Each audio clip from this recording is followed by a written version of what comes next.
mindsets and see how adaptive mindsets can set us up for learning success. Conversely, maladaptive ones work against us and lead us down a rabbit hole. Our panel of experts today will discuss how adaptive mindsets support learning and achievement and why this matters even more in a challenging, novel, and uncertain world. Let us learn how to help our trainees adopt the right mindsets to thrive in an ever-changing world. Let me introduce the panel of speakers. We have 4 speakers today. Our first speaker is Mr. Don Pereira. Don is currently pursuing his master's from the Department of Psychology at the National University of Singapore. His research focuses on barriers and understanding how certain mindsets help to overcome barriers amongst part-time adult learners. He will also be introducing the growth mindset by Carol Dweck. As he is in the final throes of completing his master's, I highly suspect that Don is a living example of this growth mindset himself. Now, Don is studying under Dr. Patricia Chen, who is our next speaker. Dr. Patricia is the assistant professor in the Department of Psychology. And not only that, she's the deputy director of the Institute for Applied Learning Sciences and Educational Technology. That's a mouthful. So Patricia will be presenting on her recent work on a strategic mindset, which is the latest cutting-edge research that extends and complements the growth mindset. And next, we have someone who may be a familiar face to you. Ms. Kang So-young is the CEO and founder of Gnowbe. Next slide, please. Catalyst and Awaken Group. She is a highly sought after speaker, and you may have seen her on TEDx and World Economic Forum. The Gnowbe platform is an innovative training and engagement platform, and So-young will be telling us more about how she uses it to maximize human potential. Last but not least, we have Ms. Santhi Latha, who is the Dean at Rajah and Tann Asia Academy. Santhi is amazing as she looks after the continuous growth and professionalization of no less than 800 legal professionals across an extensive 10-country network. Her hands are pretty full, and we're so happy to have her joining us all the way from Kuala Lumpur. At this juncture, I will introduce myself. I'm Su Lin, and I look after a corporate learning team at Service Quality Center. Next slide, please. I'm Su Lin, and I look after a corporate learning team at Service Quality Center, a business and training consultancy firm. Lately, we've had many clients going to our website asking us to customize mindset training programs for their organizations. So it's really a treat for me to moderate this today and learn from the experts here. So before I pass the time to this first speaker, please look for your Q&A button on your screens. That's where you can engage with our panel. And really today, in the spirit of developing the right mindset for today's webinar, do challenge yourselves to ask at least one question. If you find that another question resonates with you, you can also like it, and the top questions will be addressed by our panel at the end of each session or at the end of the entire session. Okay? So without further ado, let me hand the time over to our first speaker, Mr. Don Pereira. Thank you, Sue, for the introduction. Yeah, let me set up my slides very quickly.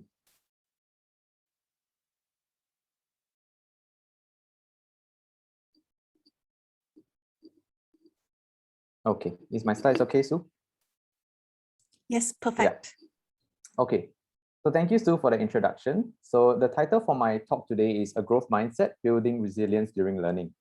I'll begin by sharing a bit about the barriers to learning that adult learners face, and then go into how a growth mindset might be able to make adult learners more resilient in the face of these barriers. So let's begin. So as we know, in Singapore, there has been a large push towards lifelong learning. Lifelong learning is critically important and is more important now than it ever has been in the face of rapid technological advancements and the need for upskilling to remain globally competitive. Hence, we are seeing more and more adults enroll or take up courses to develop new skills, be it a bachelor's degree program or courses offered from platforms such as SkillsFuture. This is a phenomenon that we see in many countries all across the world, especially in the United States. However, when adults return to school, a number of barriers stand in the way of them learning effectively. Every student has a unique set of challenges that they must overcome in order to succeed in education. Adult learners face a greater amount of these challenges as compared to students in formal education. There are typically three types of barriers that we need to understand. Firstly, we have institutional barriers. These are barriers that involve the policies and procedures in a learning institute that limit adult learners' access to learning. For example, if your institution does not provide online support, adult learners are unable to participate in their own self-directed learning outside of class time. Next, we have situational hurdles. Adult learners must navigate their learning while dealing with managing finances, conflicts with work, and transportation or inaccessibility. I personally work with adult learners who are enrolled in part-time bachelor's degrees program, and sometimes their work sends them overseas for 2 to 3 weeks at a time, and it's very, very challenging for them to catch up.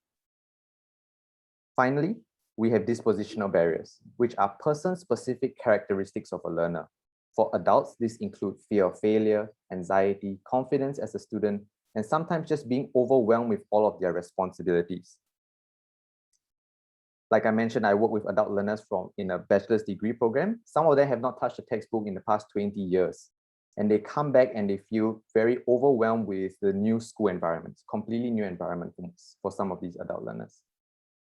Among these three barriers, we will be focusing more on dispositional barriers as they are within the control of an individual and something that educators such as yourselves, such as some of you here, can seek to address right within the classroom. Importantly, the detrimental effects of these barriers are not just theories, but we have found evidence for this in our studies as well.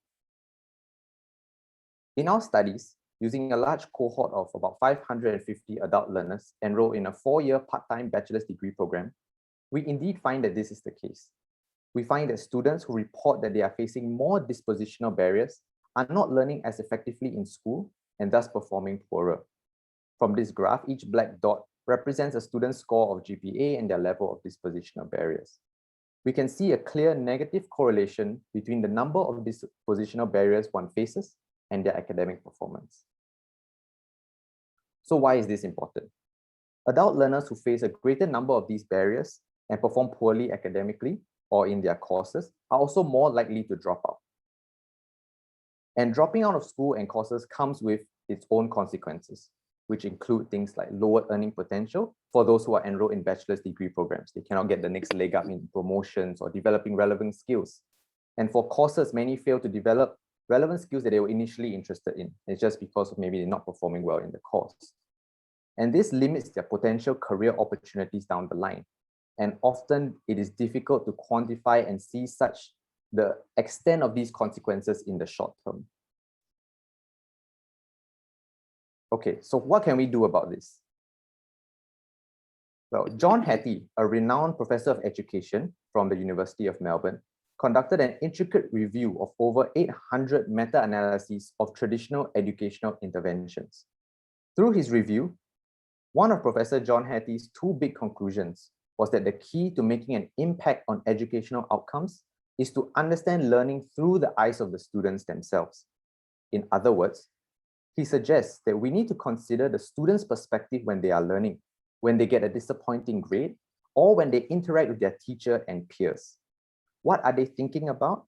How are they feeling? And how do they make sense of the events that are happening? Understanding students' perspectives is one of the key priorities of the research in my lab. And then here comes the growth mindset. The growth mindset is the belief that intelligence is malleable and changeable through effort. The growth mindset can also be applied to other attributes of an individual, such as their personality or their skills and abilities. As opposed to what we call a fixed mindset, which is the belief that your intelligence or your attributes are fixed and unchangeable. Understanding the growth mindset gives us some insight into how a student understands and interprets situations that occur to them. So let's look at some examples that involve the thought processes of adult learners with a fixed or growth mindset. Let's take a student who performed poorly on a test and receives a bad grade, for example. Are they thinking things of, I'm just not a math person, I'm stupid, or I will not be a doctor or a lawyer? Imagine if you're enrolled in a degree program where you're studying computer science or engineering. These thoughts could be debilitating. These thoughts seem to imply that being good at math, being smart, or being a doctor or lawyer is something innate. You are either born with the ability to do so or you're not. This is what we call more of a fixed mindset. On the other hand, people can have thoughts such as, I need to work harder next time, or wow, that was a really tough exam or a really tough course.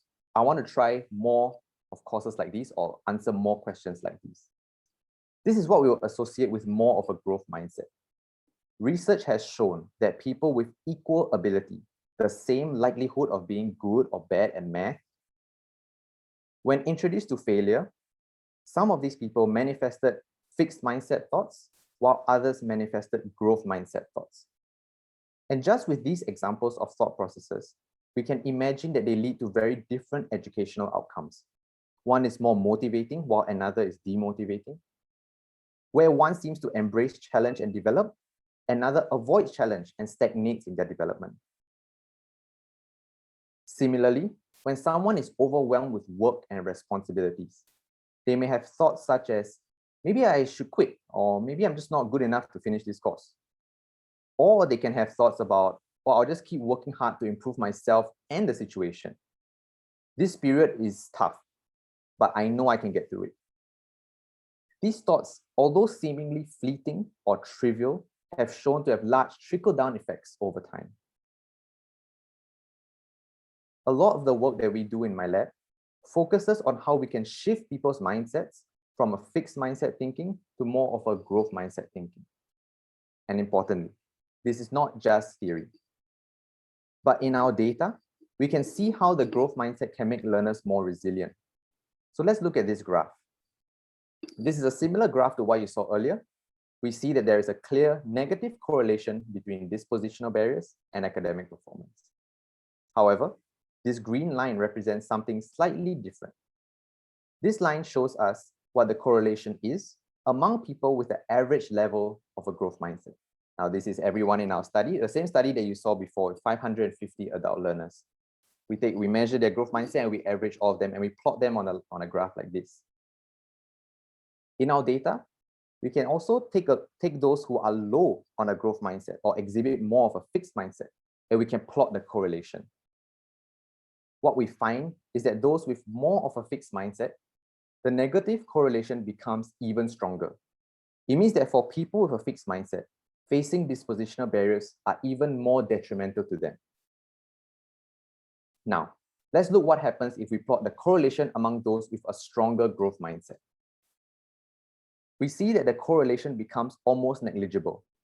What this means is for adults with a strong growth mindset, facing greater dispositional barriers did not affect their learning or their performance at all. In fact, we even see a very, very small trend to people who face more barriers doing even better. From our data, we can clearly see how a growth mindset may act as a buffer for the negative effects of the dispositional barriers to learning.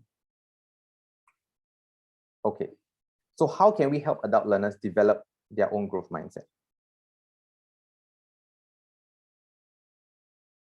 One step may lie in educators, such as some of you in the audience today, developing your own growth mindset. Past research has shown that professors' mindsets or teachers' mindsets do in fact predict classroom practices and the achievement of students in their classes. And this is especially pronounced for underserved groups such as women in STEM courses. Without even knowing what a growth mindset is, students can observe role modeling of a growth mindset in the behaviors of their teachers with a growth mindset, such as feedback that is focused on effort. Adult learners often don't have the time to score full marks or get an A. And actually, ultimately, that is not the goal of learning, is it? The principles of a growth mindset is to be better tomorrow than you were today, and to be better today than you were yesterday. And that's enough.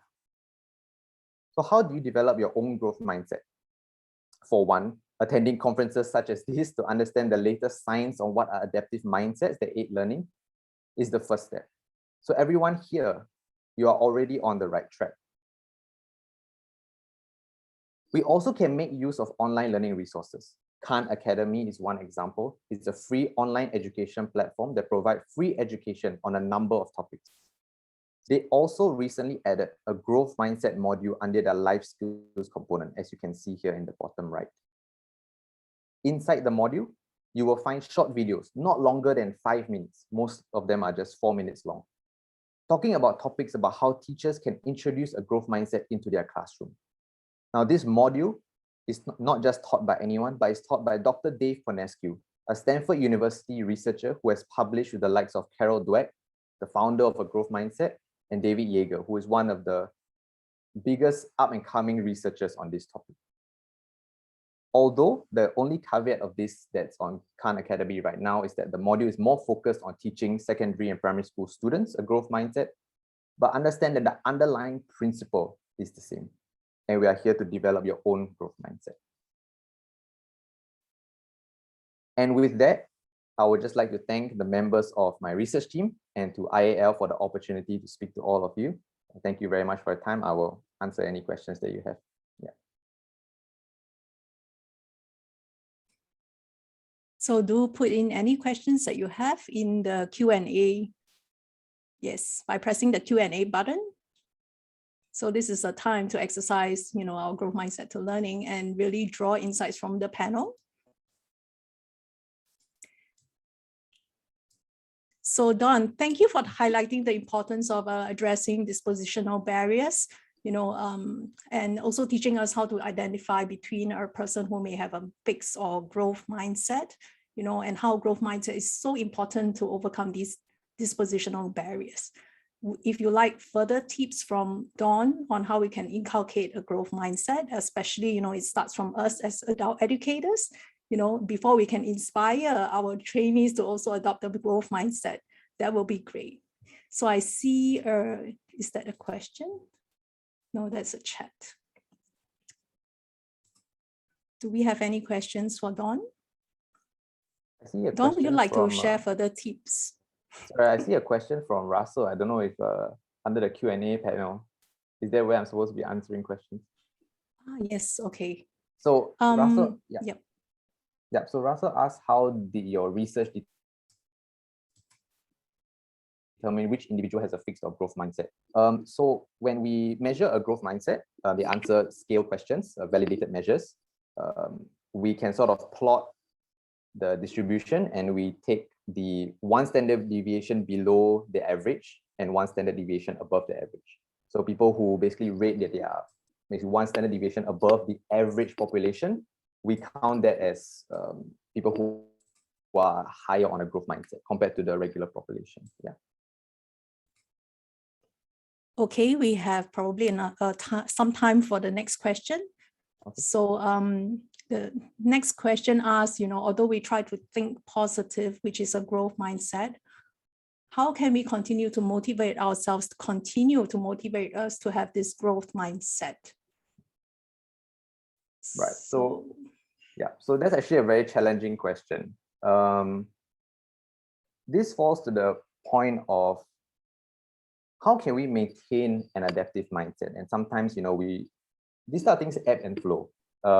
We don't always have adaptive mindset. We don't always have an adaptive mindset for everything.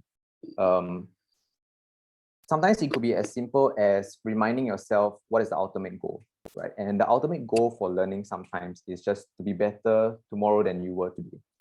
Sometimes people fall in the trap of comparing themselves to their peers or someone same age as them. Like, oh, look at that guy scoring better or doing better in life or whatever. And oftentimes, how that person performs doesn't impact you at all. Ultimately, you are the main driver of your life, and learning benefits you. So ultimately, you need to think about how are you improving? How can you be better tomorrow than you are today? And that's the ultimate goal of learning. Yeah, and that kind of thinking puts you in a growth mindset kind of thinking. Yeah. Okay, I think we have time for one question. I think I saw a few likes on the question on how is a growth mindset explained through neuroscience? Right. So, well, this might take a bit longer, but in the neuroscience research, there's actually a very famous study where they took adults who are in their 20s, 30s, and 40s, and they were engaged in a long civil war. These adults never learned to read or write. And these researchers took these adults and say, we're going to teach you how to read and write. They put them under an MRI and they scanned their brains throughout this process. And at the end, these adults in their 50s who never learned to read and write, all of them ultimately learned to read and write. Okay, understandable, we can always learn, right? And they took a look at their brains and found that the brain parts associated with reading and writing got denser.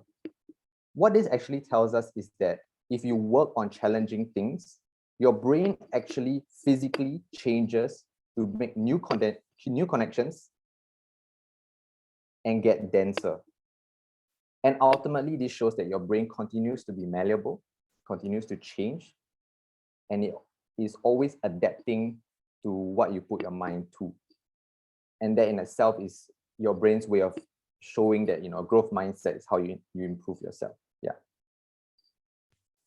It's definitely evidence that our brains can form new connections and we can become more intelligent with our effort.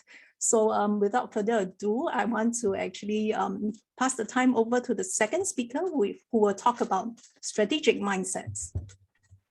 Dr. Patricia Chen, please.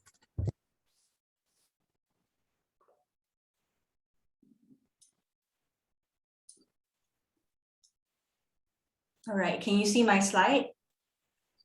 Perfect. Yes. So thank you, Dawn, for the fantastic talk on a growth mindset. Now I'll take this opportunity to share with you the cutting-edge research that extends and complements the growth mindset. This is very recent, hot off the press work coming out of our lab on how to mentally prepare learners for the increasing challenges, changes, and uncertainty of today's world. Worldwide, massive changes and uncertainties have shaken up the way people learn. The COVID-19 pandemic has forced many to shift work and school online. Technology is replacing jobs, but also opening up new frontiers. And many workers have had to upskill, reskill, consider other avenues for work, or even reinvent themselves for entirely different industries. These immense changes have brought certain qualities to the fore. Coping and thriving under such circumstances takes more than sheer Sisyphean effort. It takes more than simply investing more and more hours of hard work into the same old ways of doing things. It takes more than a growth mindset.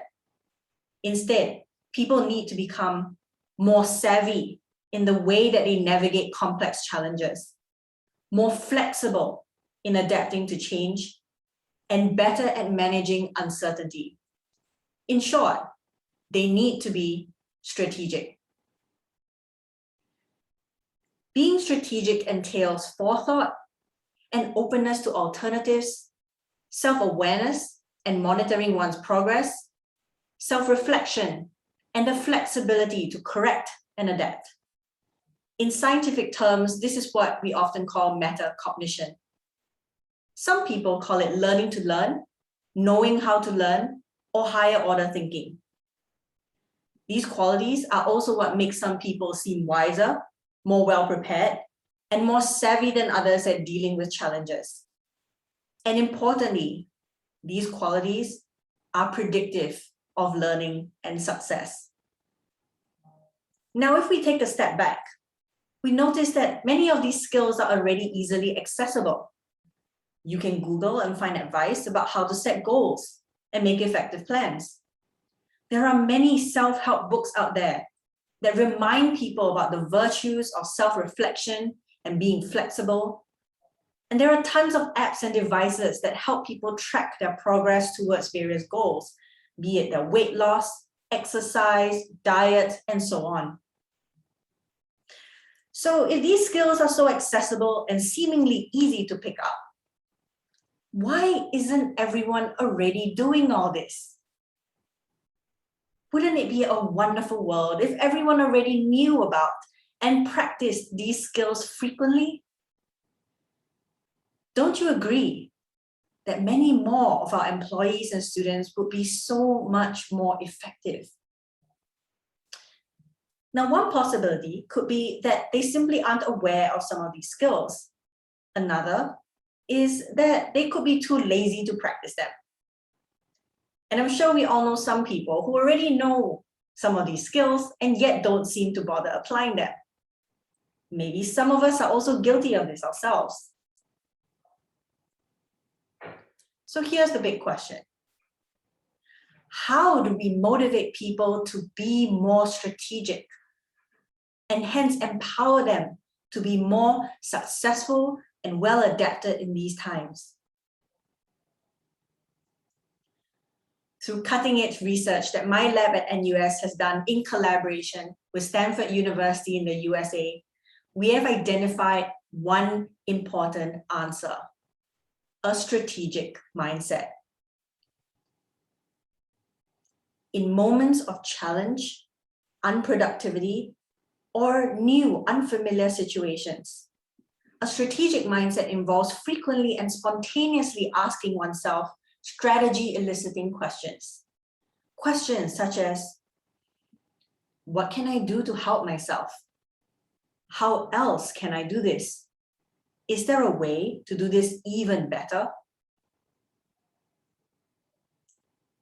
How does this mindset work?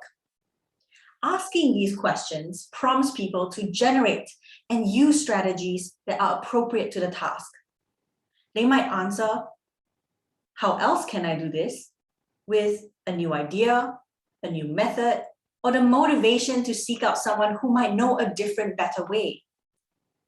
A strategic mindset is not simply knowing more strategies or having more strategies in one toolbox, but it is a general tendency towards prompting oneself to keep considering different, potentially better ways of doing things. Now, a strategic mindset is not the same as a growth mindset, which you heard from Dawn is about whether you think your intelligence can grow through effort. But a strategic mindset can complement the growth mindset by making people try other, potentially better methods instead of only putting in more and more sheer effort.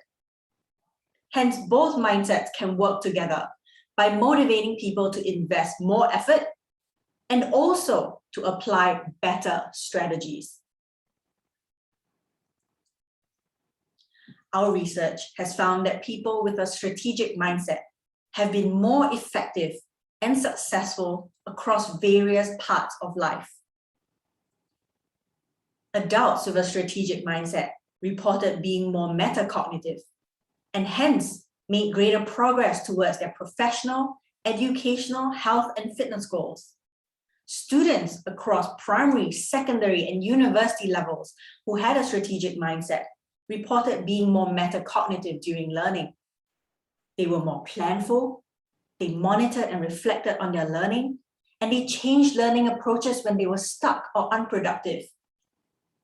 These students also scored higher on their PSLE, their O-levels, and their university GPAs. And the benefits of a strategic mindset do not stop there. A strategic mindset also promotes greater cognitive flexibility.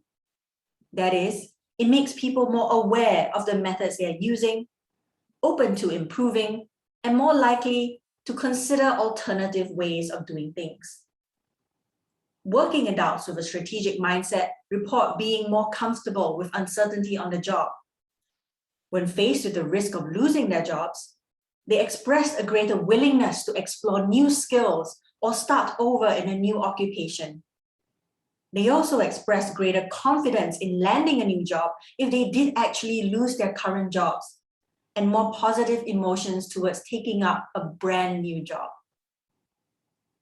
Among a sample of more than 500 managers in Shanghai whom we surveyed, those who had a strategic mindset even took home higher annual incomes on average. Our research on a strategic mindset has been covered by top international news outlets, such as BBC Work Life, Quartz at Work, and Inc., to name a few.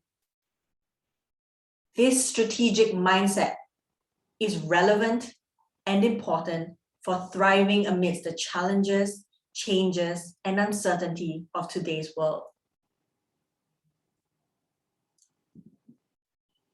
Now, the good news that I'd like to leave you with is this strategic mindset can be cultivated.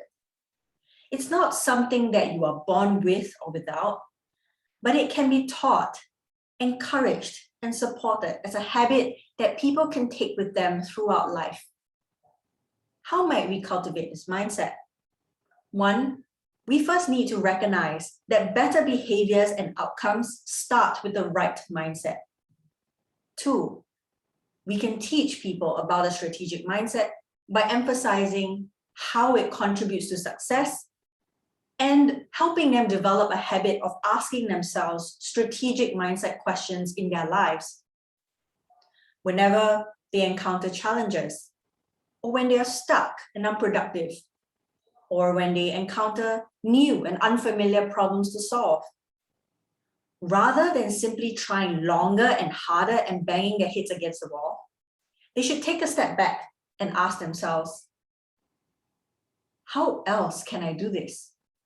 Is there an even better way?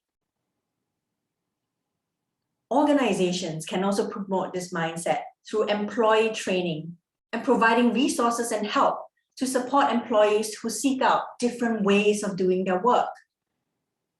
Organizations should cultivate an open-minded, learning-oriented environment that encourages employees to keep bettering themselves and processes. This also involves a supportive climate in which it's okay to try and fail along the way, a climate that encourages trial and error. By doing so, we can bolster the effects of a strategic mindset and support people's ability to keep improving themselves as learners and potentially also improve organizational processes through their innovations. And with that, I'd like to thank my collaborators and students from the National University of Singapore and Stanford University. You can contact me at this email, or if you'd like more information about the kind of work my lab does and access to the papers behind this work, feel free to check out our lab website. Thank you.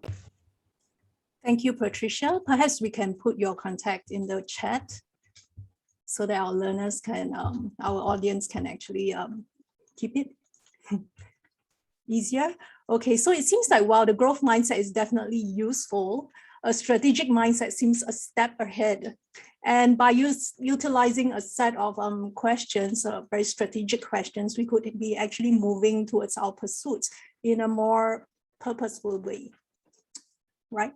Okay, so if you have any questions about the strategic mindset, please put it in the Q&A. While I have my own question, I was wondering, since this is a strategic mindset, probably it's quite new, I'm wondering whether you have your group of cynics and what do the cynics say about the strategic mindset?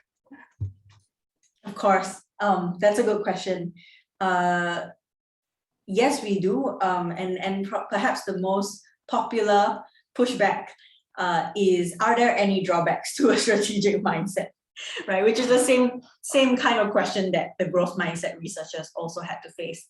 And yes, I mean, I think that while a strategic mindset is very useful, especially in times of challenge or unproductivity or novel situations, I think there are times where you simply don't need to be so strategic, right? For example, if you're tying your shoes, you know, or you're going about everyday things that you don't particularly need to have higher, loftier goals about, your current processes are working perfectly smoothly, then, you know, I think actually stopping multiple times to ask yourself, is there a better way to tie my shoes? Is there a better way to put on my sandals? You know, that actually gets in the way and makes you more unproductive.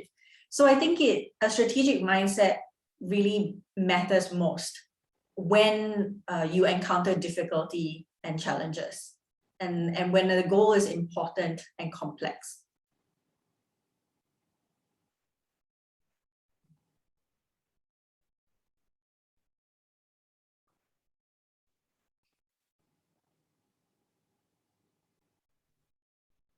Sue, I think you're on mute.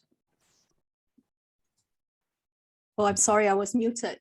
Okay, we have a question on the strategic mindset. He asked, how can we cultivate a strategic mindset? I think you have actually gave some tips on that, but perhaps we can further elaborate.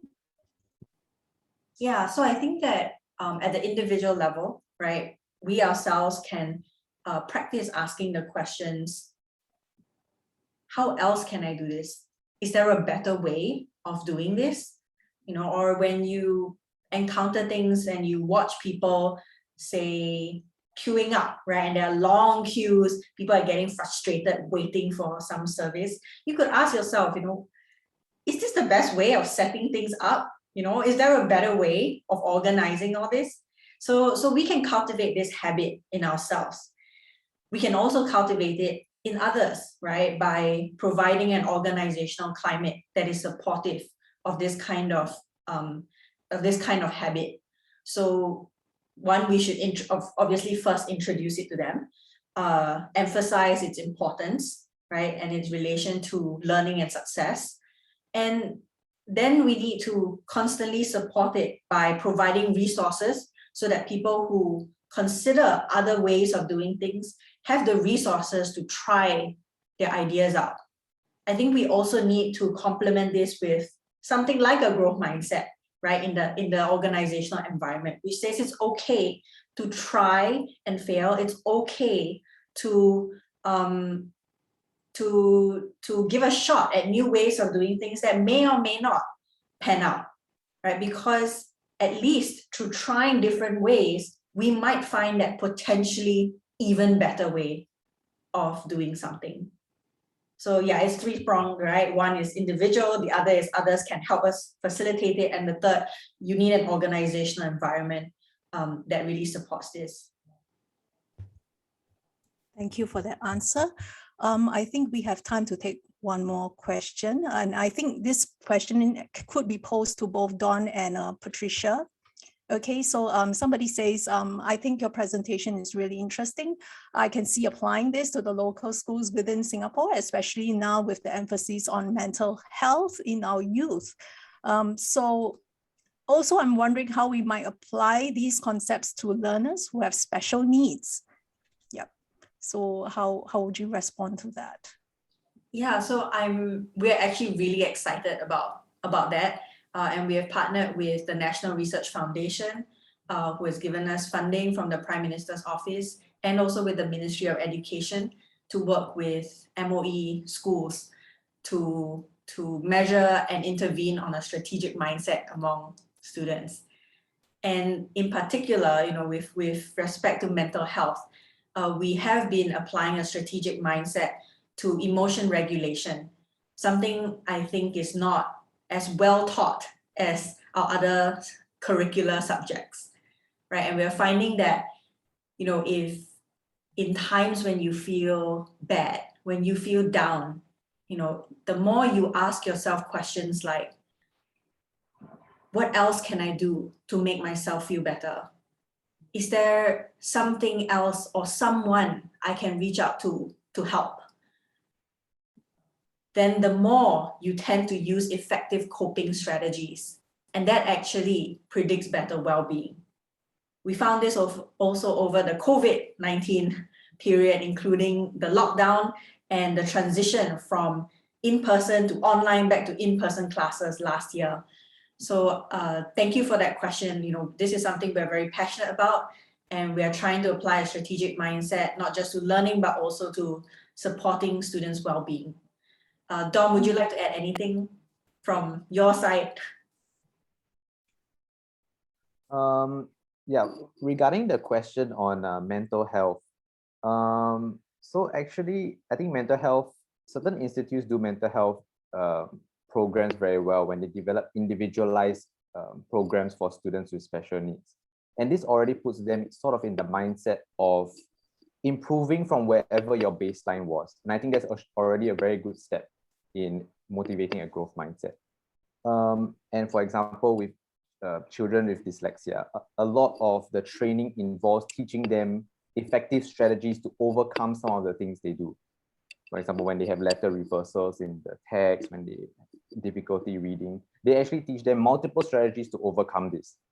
So I think if we can move more towards these kind of individualized programs, especially for children with special needs, teaching them more effective strategies, we need to inculcate in them sort of this mindset of both growth and being strategic, of how to overcome their challenges, right? Regardless of wherever they are, not comparing themselves to peers, how can they improve from wherever they started from? Yeah, and I think that's the ultimate goal. So I might be operating from a fixed mindset, because I'm then wondering, is there a level of cognition needed to, ask ourselves these questions, in order to make improvements? So would I need a level of cognition to be able to make use of these questions, or would some of those interventions actually be personalized to somebody with special needs, for example? I think that's a really great question. And one I haven't gotten before. So I would think that especially with the growth mindset, it is an implicit belief. So it is often an unspoken fundamental assumption that you carry with yourself. This is something that you don't need a certain level of cognition for. They can learn from young that even through the way parents give them praise, how the intelligence or attributes can change and improve. Okay, so that one doesn't need a certain level of cognition. With a strategic mindset, we're still really much at the beginning of this new line of research. So I can't say conclusively that you don't need a certain level of cognition. In fact, it is possible that you do need higher order cognition to come upon these questions yourself, right? So I think it's often nurtured, or you see it role modeled and you pick that up. But there are individuals who have adopted a strategic mindset naturally throughout their lives. So I'd say, it's promising news for us. So across the spectrum, whether you are lower performing, sort of lower cognitive ability versus higher performing, higher cognitive ability, there have been individuals who have developed this habit themselves in their life. So I think we are seeing some promising signs that people across the spectrum can pick them up. Nevertheless, I think more research is needed to really understand at what level of cognition people can do it effectively. Definitely, and we look forward to learning more about this strategic mindset. Okay, next we are going to move on to our third speaker, Ms. Kang So-young. So Ms. Kang So-young is a well-known name, and if you have used Gnowbe platform, well, you're looking at a person who is actually hating the whole company. And we want to actually find out, for example, how Gnowbe can help us maximize, the way we learn. So let's hear from Ms. So-young. Thank you so much, Sulin. Can you hear me okay? Okay, great. Thanks, Tann and Patricia. Love, I think, the talks around growth and strategic mindset, and look forward to seeing more of your research come out. It's so interesting that after all this time, we're still learning about how we learn. and there's still probably a never-ending quest to really learn how we learn. So I'm going to talk a little bit about who is the learner. And as trainers, as facilitators, as educators, how do we think about who the learner is? And I think starting with that learner, which are really some questions underlying this conversation so far. What kind of learner are we? Are we strategic? Are we growth-minded? Are we not? Are we a fixed mindset? And really starting with the premise that not all learners are created equally. And in some ways, the premise of this whole conversation today is the fact that we all are all very, very different. Even among the speakers, even among the different folks that are participating, we're all quite different. There are some mega trends that we think about what's happening, globally. So I'll just take a macro view before I jump right into some of the details around what is the so what for us as trainers, as educators, as platform providers? It's really that everyone is spending a lot. The mobile mega trend has already hit Asia. I mean, that was already in Asia for quite a while. US and Europe are finally catching up a little bit to Asia. I think Asia has been mobile first for quite a while, but you have certain countries that totally leapfrogged in terms of technology. And so the implications then to the concept of learning in the classroom. So we share these mega trends to kind of question some of the underlying assumptions we have about learning. Yeah. So if we understand that people are spending most of their time on their mobile phones, it's the only device that we take to the toilet. Majority of us take it to the toilet. Why, right? We don't take computers to the toilet, but we somehow take the smartphone to the toilet. Interesting, right? And then the moments of learning. Where are the moments of learning, right?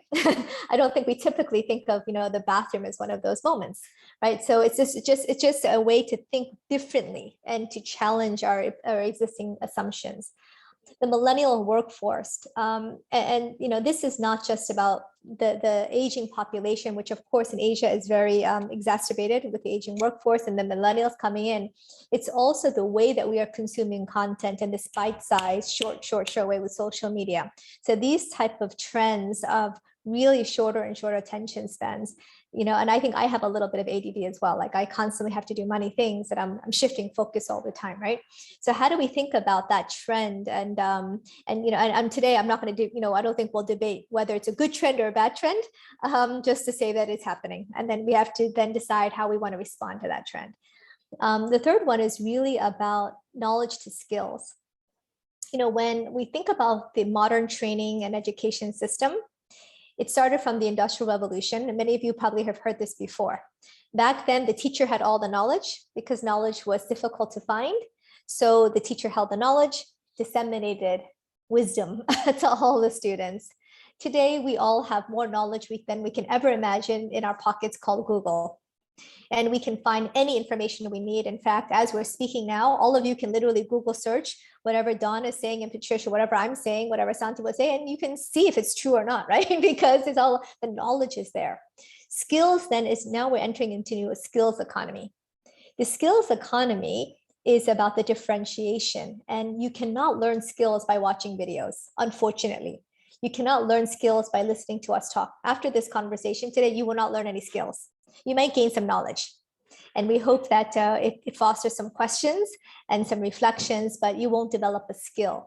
You'll have to actually go practice that in order to do that. The last mega trend, of course, is learning agility. I think everything we just talked about in the last hour about mindsets and growth mindsets, strategic mindsets, right, is about speed of content creation as well as the learning agility of the receiver.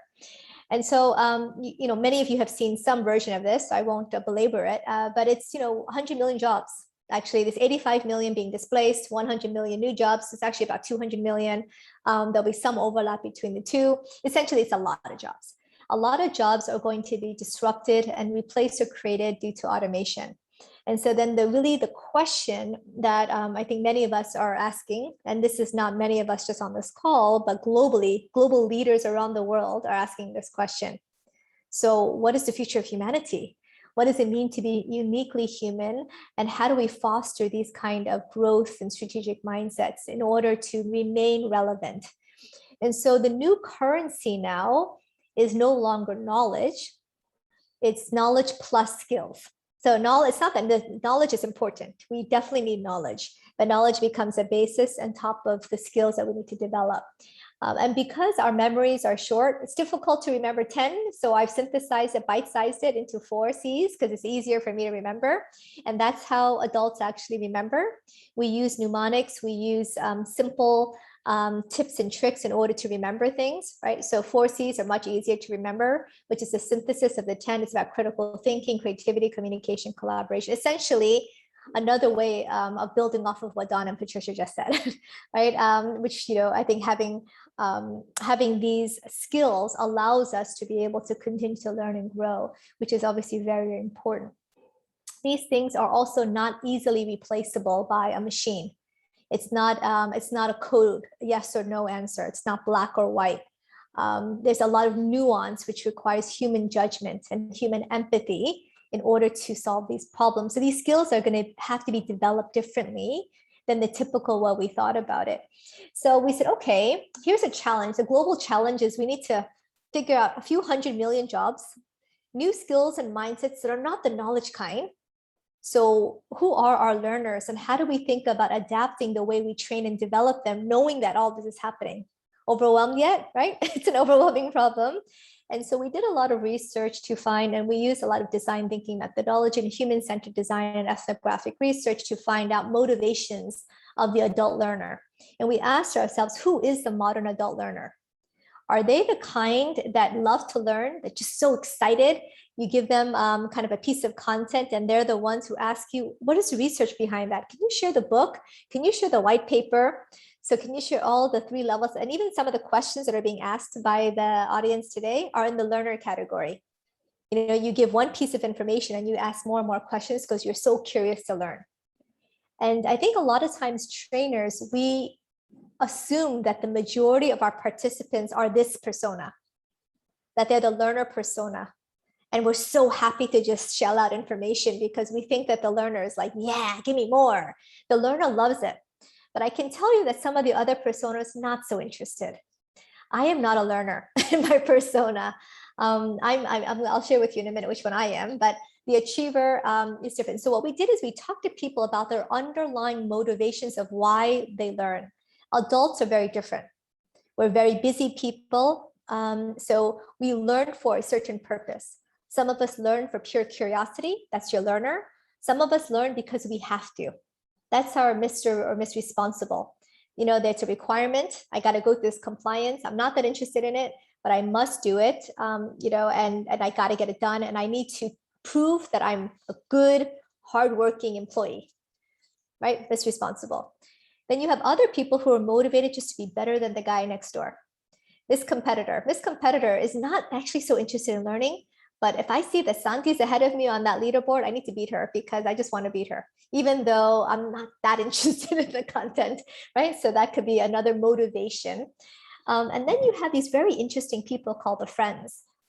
They may not even finish your course, but they're the ones who are the most active in the social group board, and they share articles. They're the kind of friends who are in the WhatsApp groups who say, I just read this article. I just wanted to share it with you. I just read this book. I just learned this thing. And they're just so happy to share this, right? How many of you know people like that? I think, you know, all of us do, right?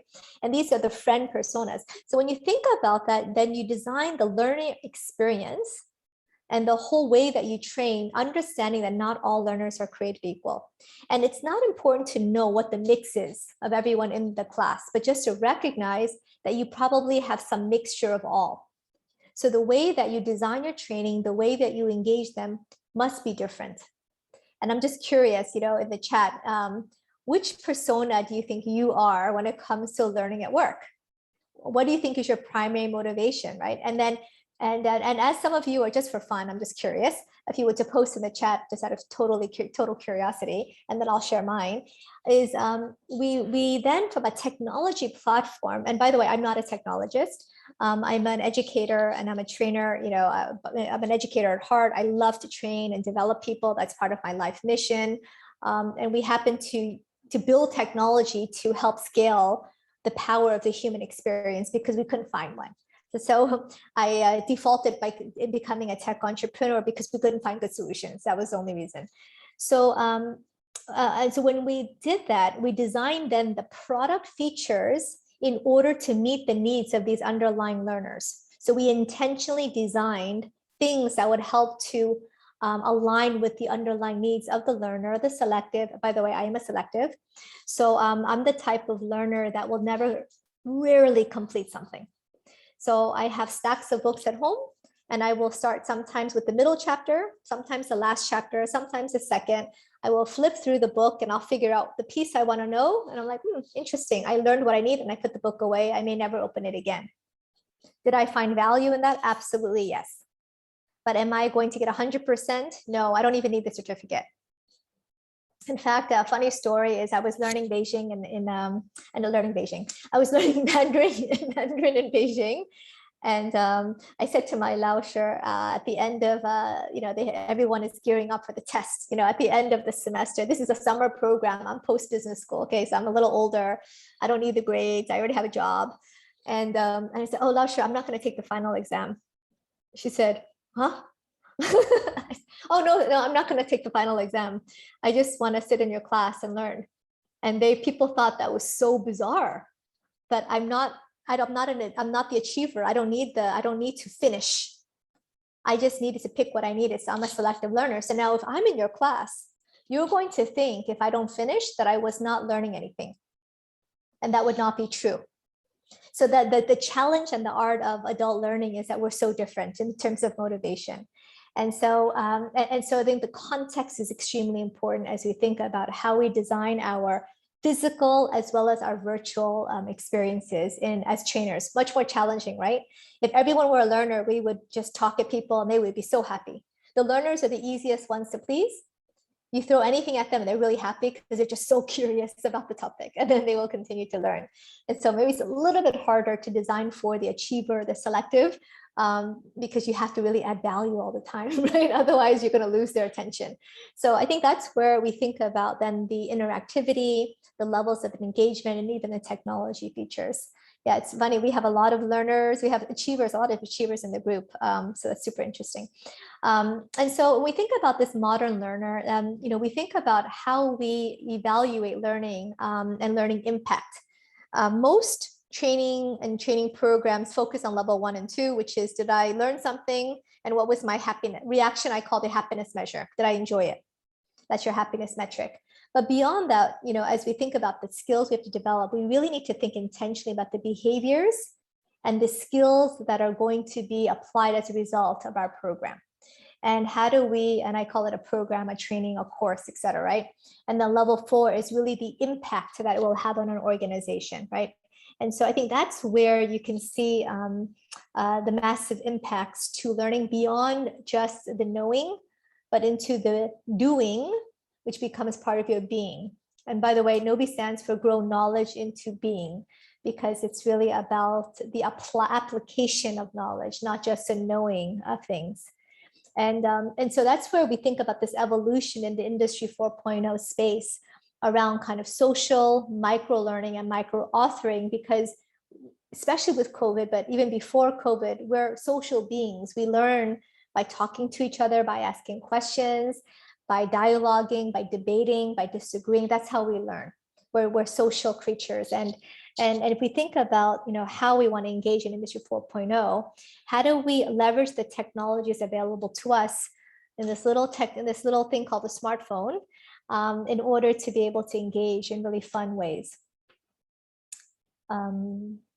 So we call this methodology MPPG. I think everyone here is familiar with MOOCs, and MOOCs were really, I think, the 3.0 generation. And the MOOC generation was really, the objective was knowledge, and it was the speed of knowledge acquisition.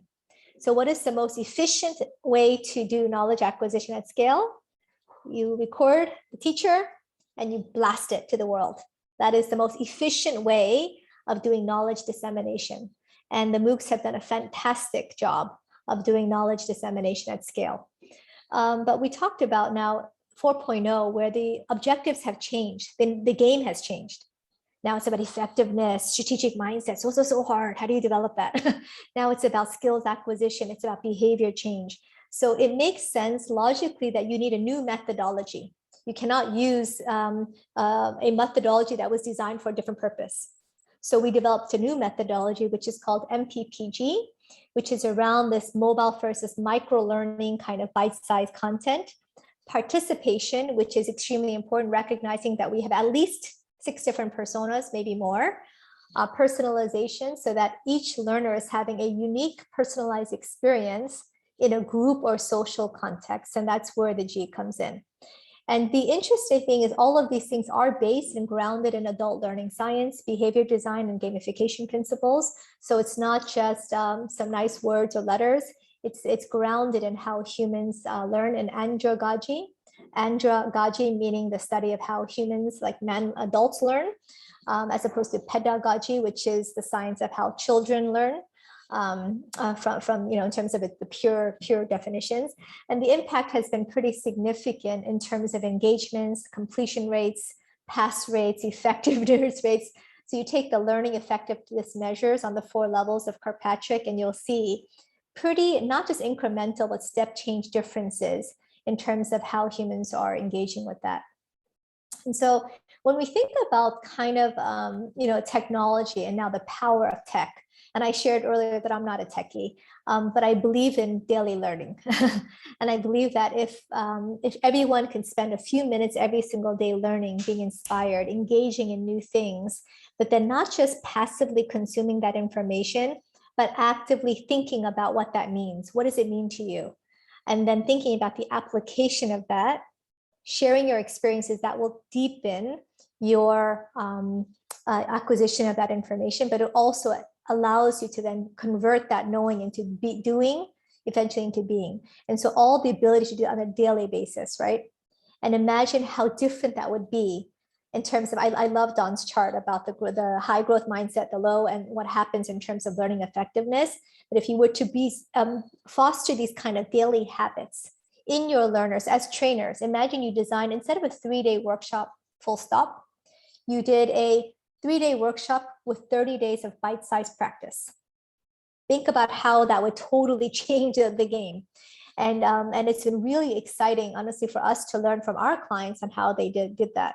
And one of our favorite ones, we have learned a ton. Honestly, I never imagined in a million years that we'd have a client called 365 that does 365 days of learning in Gnowbe, 365. And every single day they give 1 bite of information, and then they can engage in a community. After 12 months, they still had over 80% people still engaged. And I was like, wow, doing anything for 30 days is really hard. 365 days is like another level. So, totally hats off and kudos to them. And the way they did that was through the social community engagement. And that's what draws people back. Like Facebook, you want to see what others have posted. So you keep going back to see what others have posted and then you post, right? So I think when we talk about, this, and I'm going to kind of, whiz through the end so we can have time for Q&A, but, I think the idea of mobile first, it's totally different from mobile responsive. It's like, it's when you design something for the mobile phone, you do selfies. You assume the learner is walking around, not sitting behind a desk. Mobile responsive, assume the learner was sitting behind a desk. And then you squish it down to fit into a small device. Different than designing for the mobile learner who is mobile and on the go. Your content will be designed differently. How you train is done differently. So don't be confused. Everyone says that we're mobile, and what they really mean is mobile responsive. And so I would challenge you to challenge the person who's telling you that on what that means. Participation, I think, as we all know, as adult learners and adults, facilitators and educators, this is about really ownership. At the end of the day, everyone in your class and your workshop should take ownership of what they're learning. And if they don't, it's just not going to be as effective. They'll forget everything the moment they leave. Thank you, So-Young. That's all the time for the presentation. But thanks for taking us through the mega trends and the different personas. And I think in the chat, definitely a lot of people have responded with what they think their personas are. And also, it was also interesting how technology, we can leverage on it to address all these different personas. And definitely we will be hearing more from So-Young. You can type in the questions for Q&A, and we will leave it to the end of the session to really answer those questions so that So-Young has enough time to look through them. Okay, thank you very much. We'll move on to the next presenter, Ms. Santhi Latha. So Santhi, take it away. Thank you. I'm just going to share slide, but I need So-Young to, thanks So-Young. Okay, let me start by saying to be in the same space as Patricia, Chen, So-Young and Don, I'm taking notes. I've actually got a little notebook here and I've been taking notes throughout. And so I'm avidly involved in everything. And I'm probably the one who's going to have 100 questions for you after, okay? Because I'll give everybody else space. So let me tell you a little bit about us. So when we think about lawyers, right, we think about, suits, heavy briefcases, transactions, contracts, and all of this stuff. Rajah and Tann has actually been around for a long time, but what many people may not know is that we've been slowly expanding our base. And right now we are in 10 countries, and we have 3 additional desks in Southeast Asia, Japan, and Brunei. We also have 800 fee earners, what we call lawyers, right? So we have 800 lawyers across 10 countries. And the academy was actually set up in 2019 because we realized that we have such a diverse community of people with different cultures, different backgrounds, different education, different mindsets. And we wanted to create a common platform for them to come together, to learn, to do work together, to find ways to engage with each other in the process of learning, growing, doing some of the things that So-Young has just talked about, right? So when this academy was set up, our focus was to look at legal professionals in 10 countries, and for these legal professionals to develop not just legal content, but also non-legal content, because you know, the lawyer knows the law. So when we talk about giving them legal training, it's more about enhancing and adding value to the content that they already have. But being a lawyer is not just about knowing the law. It's also about developing other skills and competencies that will add value to the legal services they provide. So that's the focus. We also have about 600 business professionals across those 10 countries as well, right? So we also care about what happens to those business professionals. And there is a lot of focus on upskilling and reskilling, particularly in the last 2 years because of the pandemic. And ultimately, our goal is to be able to reach out to clients, because the provision of legal service is not just about helping you resolve a particular dispute or complete a particular transaction. It's also about educating our clients about the law. So this is the perspective that we look at, right? This is a photograph of the one pilot event we had in 2019, right? Before everything else was shut down. So I'm going to share with you a little bit about the traditional things that we do. So we do the textbook, right? Trainers, events, training, groups of people sitting together, learning together. In 2019, we did one with 40 packs. That's the photograph you see. In 2020, we aspired a little bit more, although we had to pivot because of the pandemic. So we ended up doing 2 online legal training events, 3 non-legal, 2 for the non-legal community. 2020, we've been just as busy. So between January till now, we've done 90 hours of training, and this has impacted on 1,115 learners. Now, before you pat yourselves on the back, or before I pat myself on the back rather, the question is, so they've attended these events, but what have they taken away from it? What has the impact been to them in that classroom, in that traditionalist learning environment, right? So as we do this, I need you to understand as well that we treat our lawyers according to different categories, simply grouping the right group of people together so that the learning can be targeted. So at RTA, what we do is we have what we call the new RTA lawyer. So this is a lawyer between 1 to 5 years of practice, the mid-tier lawyer between 5 to 9 years of practice, those that are on partnership track, and of course the super duper heroes, our management and leadership community.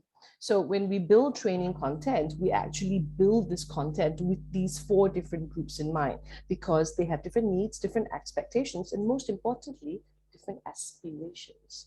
Because as they move up in their journey, they want different things, and therefore they need to learn different things to get there. The great news? So I used to be the director of continuing professional development at the Malaysian Bar. And when I left, there were 20,000 lawyers in the Malaysian Bar. So I had the opportunity to build training content for 20,000 lawyers throughout Malaysia. Challenging, that's not saying it, okay? The challenges were just immense. And a lot of it, surprisingly, has to do with mindset. Because when you talk to a lot of these 20,000 lawyers, their perspective is, I've already got a law degree, I don't need to learn anything else. You know, I need to go out, I need to earn my money. You know, I don't see how, you know, additional training is going to change my life. So it took a long time to gradually show people the value of doing these additional training.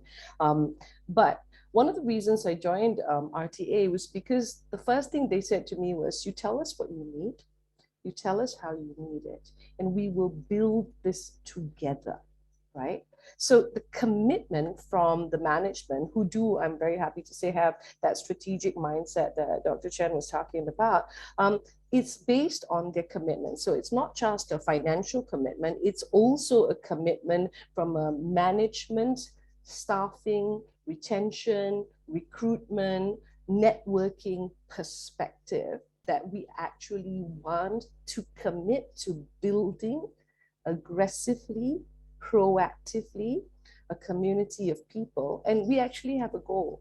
Our goal is to actually build the multi-skilled legal and business professionals. So that's the end game that we want to achieve, right?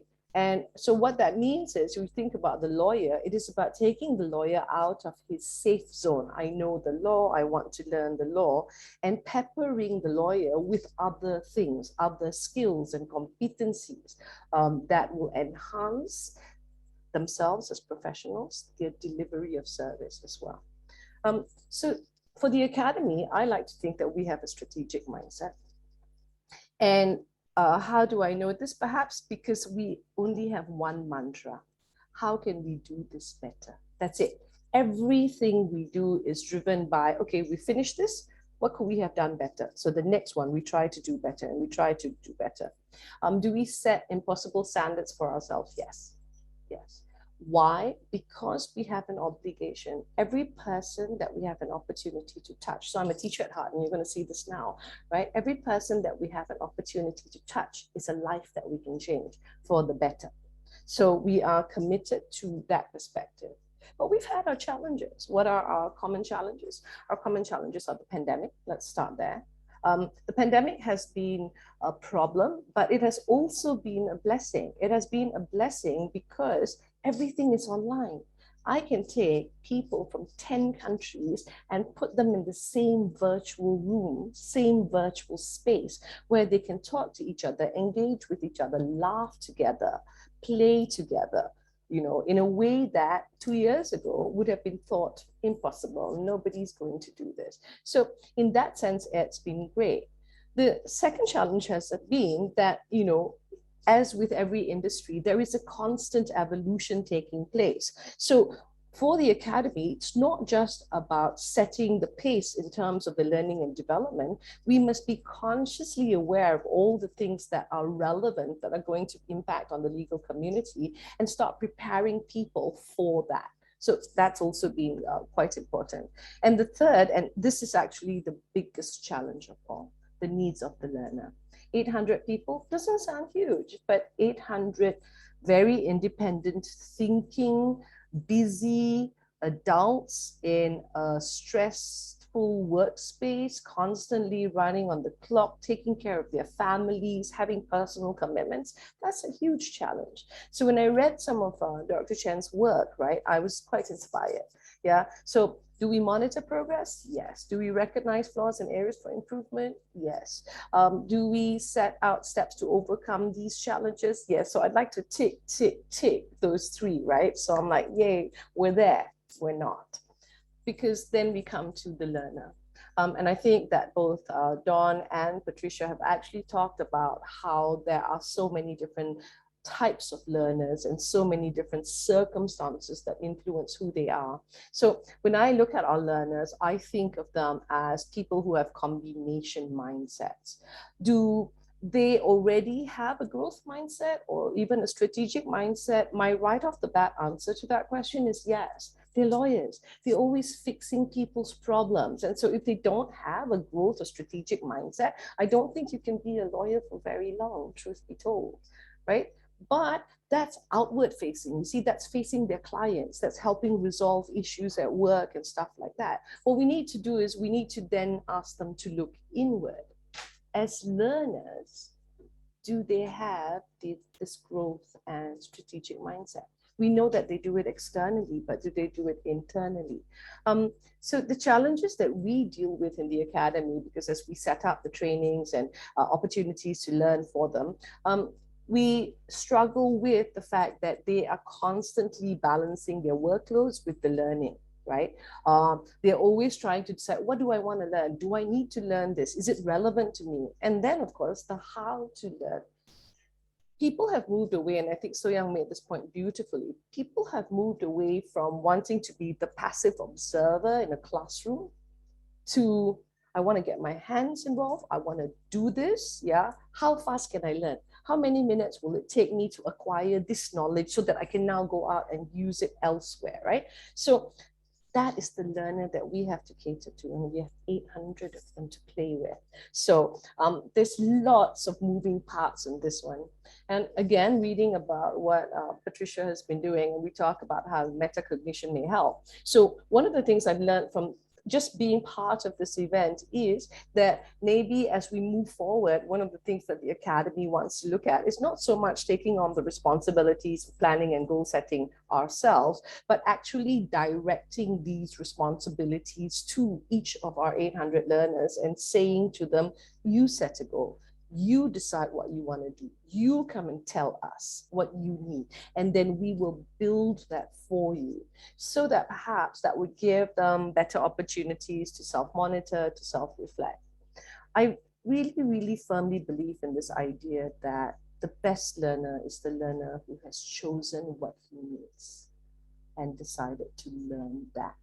And I'm with So Young on that point about, no longer about qualifications and, I need to get an undergraduate degree, postgraduate degree, master's. I think while that has its relevance because it opens the doors to, your future, the reality is that once you get those qualifications, it doesn't mean life stops. It doesn't mean your learning stops. In fact, your learning may accelerate in some ways because of the environment that you put yourself in. But, I'm just leveraging off on stuff that Dawn and Patricia have said. So what are our goals?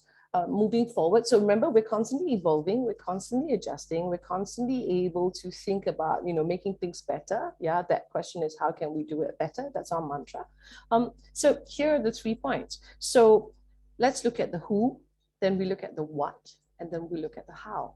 Now, when we look at the who, we are very, very sensitized to the need to make time with our lawyers and their busy schedules. And 10 countries, folks, also means very often different timing, right? So everybody's on a different time clock. So there are lots of sensitivities there. So we need to take that into account. The great news is the RTA management is consistent in its go do, go learn, make it better, tell us what you need. And I think that it's very, very important in an environment to actually have people who are saying to you, go, just do. It's okay if you trip. It's okay if you fall. It's okay if you're refining things. It's okay if you're adjusting, but it's that constant evolution. And third, to incentivize learning and achievement. So are there ways we can incentivize it? So does it mean that, and here's a question for Patricia and for Dawn. So if I have a fixed mindset individual, if I incentivize them, can I then drag them kicking and screaming into the growth mindset zone, right? So something to think about, especially when you think about younger students, right? Who very often don't want to learn. And also related to this incentivizing idea is for the academy, shifting away from the traditional classroom learning, right? Which, as good as it has been for the last 100+ years, okay, it's actually worn out its welcome in a lot of ways, except at the most baseline level, because the levels of interaction required are a lot higher. So from the academy perspective, even looking at our trainers, we are pretty fussy, right? So we don't want the guru standing at the front of the virtual classroom. We don't want the trainer talking at the audience. What we want is we want inclusion, we want engagement, we want conversation. If during our events, people don't laugh, we panic. Okay, because humor and laughter is such a fundamental part of engagement and learning. So these are things that we're working towards. On what to learn, of course, we have to focus on legal content, that's a given, but we're also going to focus on non-legal content. So we've got a bunch of skills and competencies that we want our lawyers to develop. And we actually think, my personal opinion now, I actually think that these skills and competencies are core to any industry, not just the legal one. But here's the hardest part of what we do. How do we show direct or indirect outcome? What is the immediate impact of that learning, right? So again, I go back to what So Young said. People only learn what they need at that moment in time, right? So we need to think about giving them what they need at that moment. So now let's come to how to learn. So yeah, we're still going to do the traditional in-person virtual events. We've got a video platform built by Rajah and Tann Technologies, which is a sister company that we use to put videos on so that people can go and immerse themselves in primarily legal content. But we also use micro-learning tools like Gnowbe. So I'm a huge Gnowbe fan, right? And So Young hasn't said this to you, but I will tell you that she is, as she herself has described, a serial entrepreneur. So she is constantly evolving, changing, thinking. And I think Gnowbe is a wonderful reflection of who she is, because literally what Gnowbe has done is it has taken your learning or what you want to learn and put it in your pocket. So you know all those people who are on their phones and you're thinking, what are they doing all the time? Some of those times people are going to be on Gnowbe, right? And they're going to be learning stuff in 2 minutes and 3 minutes. So we've been working with Gnowbe content now for about 7-8 months, right? And we're just refining our understanding of how it can be used, and we're beginning to roll it out. So we're very, very excited, because then, you know, while you're waiting for your lunch to be served, while you're waiting for a meeting to start, you know, on the train, on the plane, on the bus, on the wherever you are, where you're not going to get arrested, you can get on your phone and you can use Gnowbe. So we need to change, we need to evolve. Our learners need little bits of information, but constantly at all times, right? So that's what we're trying to do. And part of that is also to make things more accessible. And, you know, lawyers, we have to read, you know, we have this whole bunch of stuff that we constantly need to go through, cases we need to read. So accessible learning is also part of what we're doing. And I'm just working towards trying to figure out how Gnowbe can be used for that as well. So this is some of the things that we are looking at and the evolution that's taking place. So you're actually seeing this live, right? So you're seeing this evolution live with what we're doing. So I'd like to sort of end by talking to you about, so from an adult learning perspective, right? According to a McKinsey report in 2021, June, they say only 1/3 of learners of leaders say their capacity building programs achieve business impact. Only 1/3. Now, for me, statistically, that's horrifying because of the time, effort, resources, and money that we put into building learning content. To think that only 30% of the people walk away with business impact, for me, is an abysmal failure, or something that I'm going to challenge, and I'm going to ask myself, of course, so how can we do this better, right? On the left, you'll see the last paragraph. Skill building will likely move away from an event-based model where people are gathered in one room and attend a workshop. Instead, technology will enable more personalized methods that are paced to the individual, including those that immerse the learner in real-life scenarios. So that's actually where we want to go. Whether we're talking about legal content or non-legal content, that's the direction that the Academy is headed towards. Is this something that can be done overnight? No. But fortunately for us, we have a management and organization that really support and are committed to what we do.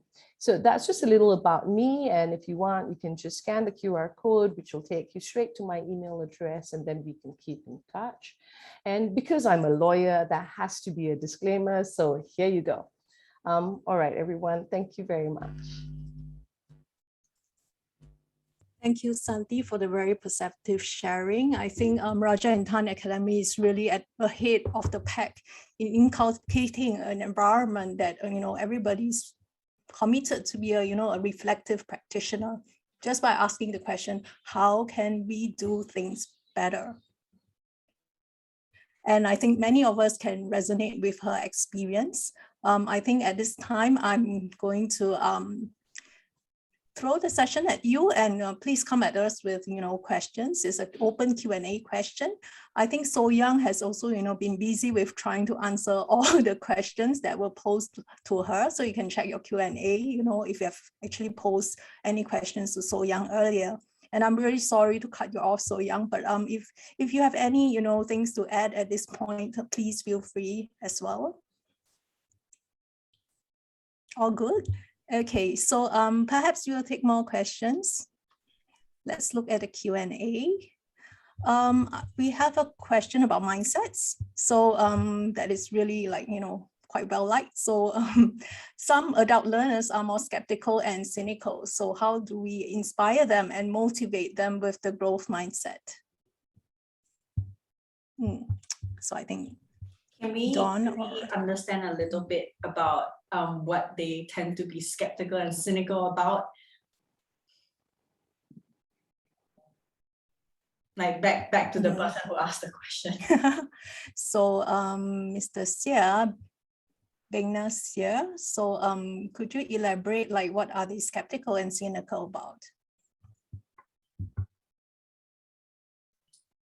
And maybe in the meantime, Dawn and I can actually take a shot at answering the question that Santhi secretly posed us in the middle of her talk about the use of incentives to motivate these mindsets. I want to say that I do have a personal bias towards intrinsic motivations as opposed to extrinsic factors. And the reason is that intrinsic motivators will carry with you throughout different domains of life. Okay, because when it's coming internally, then it drives self-directed, self-regulated learning. But when we use extrinsic motivators, they tend to be very situation specific. So once you stop giving them money or other rewards, or once they exit the company and they go into learning and home life, etc., it basically short circuits the motivation to learn. So personally, I think that we could try to develop things like a growth mindset. There are other ways of doing it, such as the way you compliment, the way you praise outcomes, right? And this is Carol Dweck's long time research that shows that if instead of praising your ability, we praise your effort. So instead of saying that, wow, you're so smart, or you're so talented, great job, you say, hey, that was a really good effort you put in there. I know how hard you worked to get to this outcome. That intrinsically grows a growth mindset. So I think we can be creative as educators and trainers in figuring out what ways we can use to cultivate these mindsets without resorting to extrinsic incentives. But that's coming from my personal bias. Thank you. I just wanted to jump in and just add a bit from just classical psychology research, right? That you need to be very careful when you incentivize certain things that could be intrinsically motivated. The classic research shows that if someone is intrinsically motivated and you provide an extrinsic motivation, the extrinsic motivation can come to undermine the intrinsic motivation. And at the end of the day, once you take away the extrinsic motivation, they end up not enjoying that learning anymore. Right? Like what Dr. Patricia said, it doesn't carry forward into other areas of their life and further on. So the way you tailor the incentive needs to be very carefully thought out and very specific. Yeah. Thank you, Dawn. Thank you, Patricia. That's very, very useful. Thank you. Thank you. And we don't have an answer on what is skeptical and cynical, but perhaps we can assume that some learners, they are just they tend to question more on if you try to introduce them with new concepts, such as a growth mindset or a strategic mindset. So perhaps the question would be then, how would it be? How do we convince them that this is something that's good for them? I see. Okay, so that they're cynical or skeptical about the notion of a growth mindset, right? Or the idea that these can be beneficial. Got it. Boy, I think we can use very subtle ways of teaching them about this, right? Honestly, I'm also not a big fan of teaching people things in the way that sounds like nagging. And I don't think that cultivating a mindset in that way is very effective. So we rarely tell people that, hey, you know, you should believe that your intelligence can grow. This is good for you. So keep telling yourself your intelligence can grow, your intelligence can grow, and nagging at them every few weeks, right? This is not the way to sort of teach these kinds of things. Instead, we can do things like what Santhi's company is doing, which is actually to infuse it into the mantra, infuse it into the practices, the culture of the organization, and you slowly and subtly pick these up.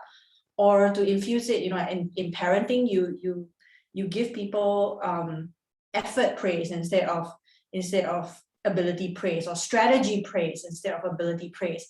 And from there, they pick up really non-consciously, implicitly, these adaptive beliefs and practices. I think that's actually a more effective way at conveying and cultivating these mindsets that bypasses such reactance. So with the advances in the science of learning, do we have any quantifiable measures of growth and fixed mindsets or strategic mindsets? Don, you want to go first about growth mindset? So the way we study growth mindset in our own research is we give them established measures that Carol Dweck herself ran a lot of studies and validated with these measures. And sometimes the questions just ask, to what extent do you believe, or how much do you agree with the statement that your intelligence is something that you cannot change about yourself? Right? So you can ask yourself these questions, and sometimes you might see them in certain surveys and stuff like that.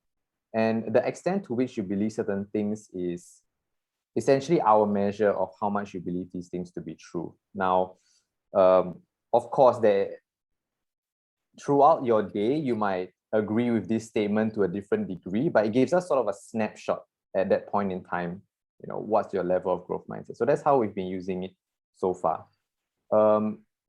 We can also look at it at some of the outcomes of a growth mindset. So the growth mindset is also related to learning orientation, mastery orientation. How willing are you to master the content aside from, let's get a 90 on this paper, or let's pass with full marks. So that's more of a performance orientation.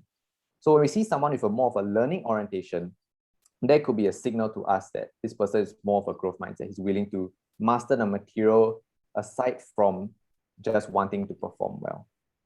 Yeah, so that's just some of the ways that I know how to measure growth mindset. Yeah, and I think, I mean, I can give a short answer. The same thing with the strategic mindset. You know, we have well-established scales that measure these things that are scientifically validated. So in times of challenge, or when you are stuck and unproductive, how frequently do you ask yourself, what can I do to help myself? How else can I do this? And so on. And the higher you score on that, the higher you tend to have a strategic mindset. Of course, we also have ways to tell if people are simply saying, I'm great at this because I know that this sounds desirable. Okay, so scientifically, we do take into account these things. And as well as what Don said, your behaviors, are they in line with what you're reporting on these scales and your outcomes?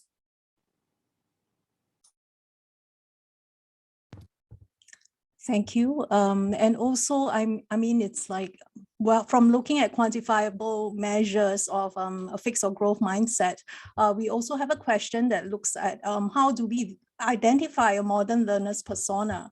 So by looking at, you know, a learner, how can we tell what kind of persona they are? So that could be a question for So Young. Sure. I think that the idea of identifying what type of persona is really context-based. And I think it's less important actually to try to identify which persona it is than to acknowledge that they exist. So for example, if I have to go through cybersecurity training, which is a required training from my company, then I might take more of the responsibility persona because I'm not inherently that interested. Actually, I'm kind of interested in cybersecurity, but you know, that example, but I might be more driven to be responsible, to make sure that I'm representing and I'm being a good role model, etc. So that might motivate me more in that context.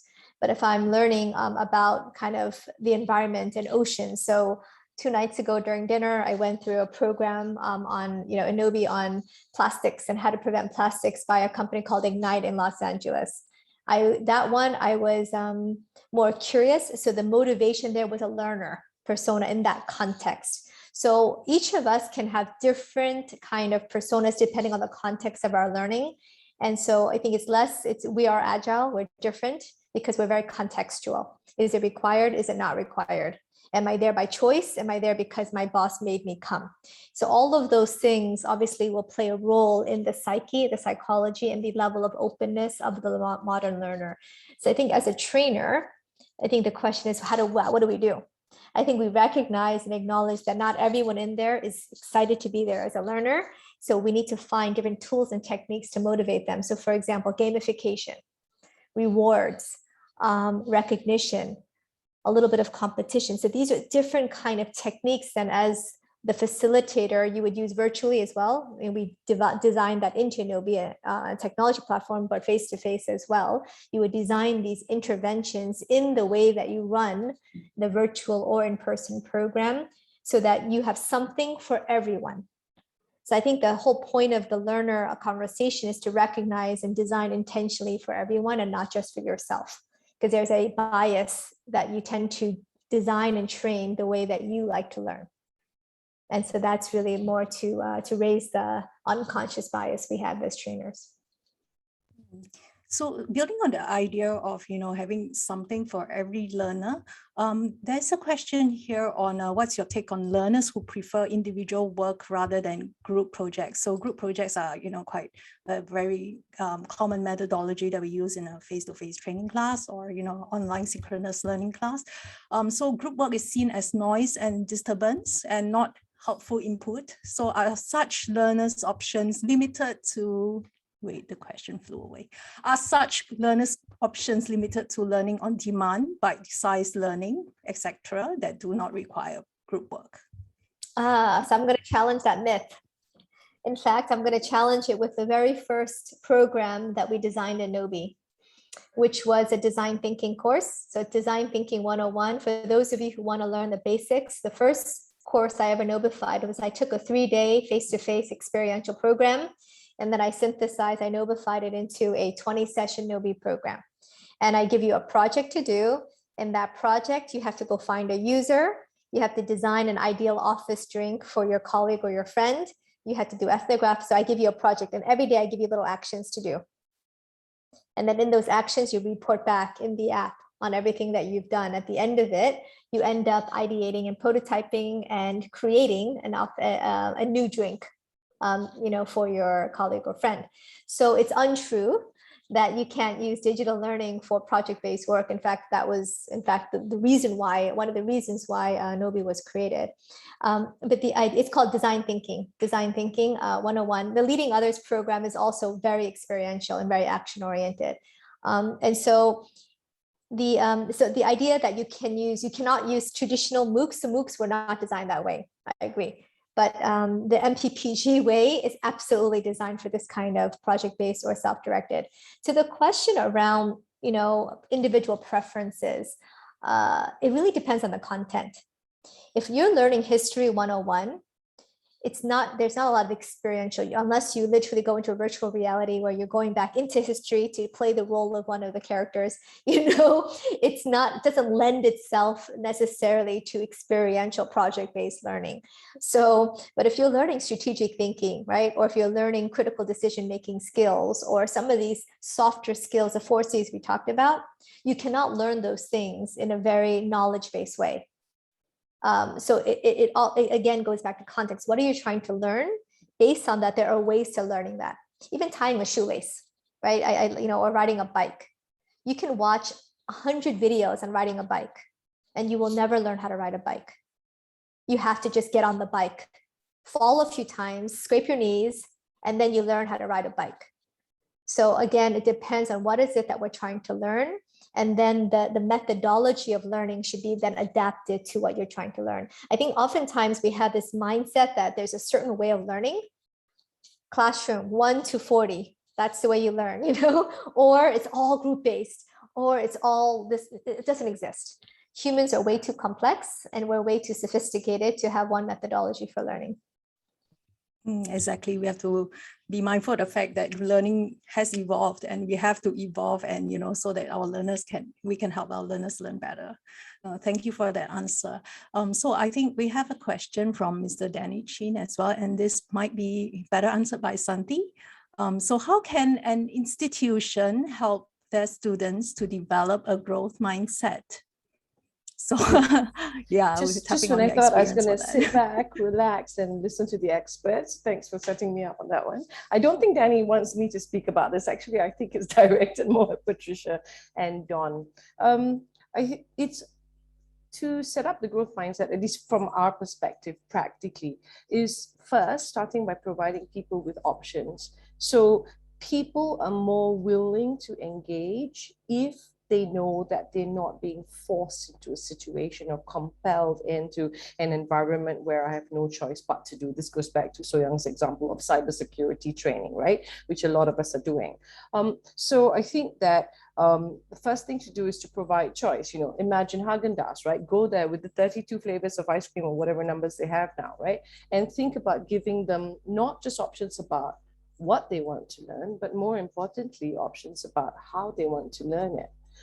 I used to teach for a very, very long time, and in teaching, I used to teach law as well. So, so when teaching the community, a lot of the work that we do is driven by scenarios. So we need to put them into a state where you need to know the law, not for the sake of knowing the law, but because if you have that knowledge, here are the 25 problems you'd be able to resolve. So I trust that curiosity, right? Because it's that curiosity that creates innovations and has taken us to where we are today. So if we can build curiosity in the learner about how they will use that knowledge, then immediately they will move forward, because they're like, I want to solve this problem. I want to know how to fix this. I want to know how to do this.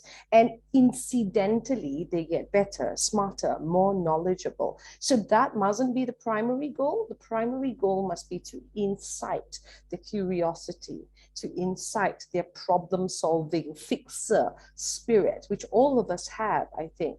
So from a practical standpoint, that's how I would approach it. But here we go. Let me hand you off to the experts. Dawn and Patricia, would you like to contribute?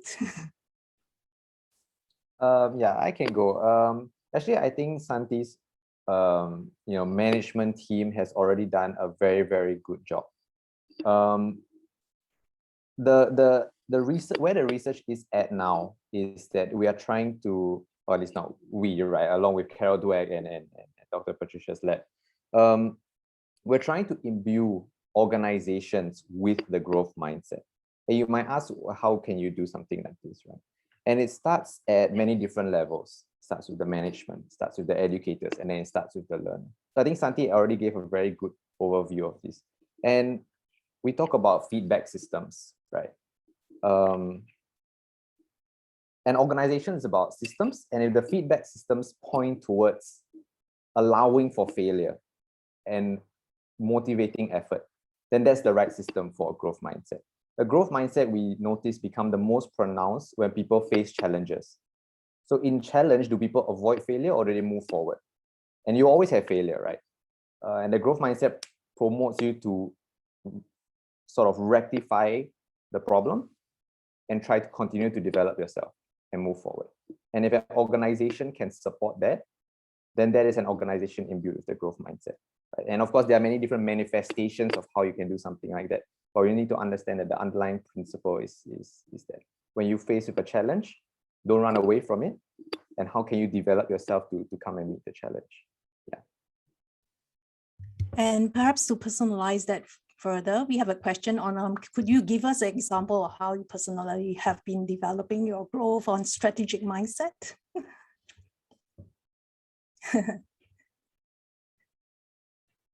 So for me personally, I mean, I'm someone that enjoys learning. I like that process.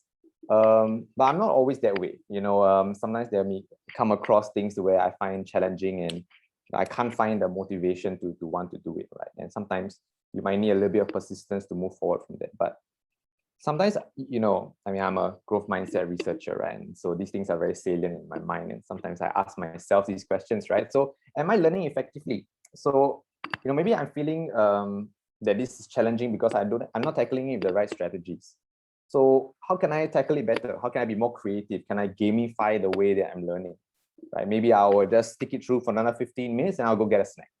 Right? So there are a lot of ways that we can use, a lot of strategies that we can use, basically to make things personal and learn better. Ultimately, it's whether you want to learn more, right?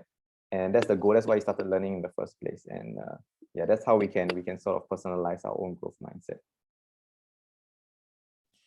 Yeah, maybe I can just add from the perspective of StrengthsFinder. I don't know if any of you are familiar with that, but it's actually around human development. And the idea is that we all have natural talents that as we invest in those talents, we can strengthen them. So if we're trying to nurture strategic thinking and strategic mindsets, then how do we intentionally put ourselves in situations that we have to exercise or practice this, whether it's in challenging situations, whether it's inviting people who have strengths, who are maybe stronger in their strategic thinking capabilities, and engaging in dialogue with them, reading books about it, thinking about it, watching videos, taking courses. So there's many different ways that we can foster and develop these things by surrounding ourselves with knowledge, experiences, practice, and be very intentional about that. And I think ultimately as adults, it starts with the why. Why do you want to learn this? And if we don't have a strong, compelling why, it's really hard to be motivated, you know? And so I think once we get clear on the why, then, you know, we humans are so agile that we'll figure out a how. And there are many, we have the privilege, I think everyone, at least on this call, where we have just tremendous access to information, to resources, to networks in order to develop pretty much any skill that we want. And that is a privilege. I really like the question because I think that all four of us could answer it and share. So I'll go next, but I certainly would love to hear, you know, from Santhi also, and So Young, if you want to go again, what you actually do. For me, I think I was fortunate because growing up, my mom really did this a lot with me. Growing up, you know, we would, for example, sit in the car or on the bus and she would point at something and say, hey, look at that. Is that really a good way of doing that? Can you think of a better way? And, you know, my sister and I would generate ideas and then she would say, yeah, or like, no, you know, like there will be a problem with that way. And, or we would say, you know, be waiting for the bus or queuing up.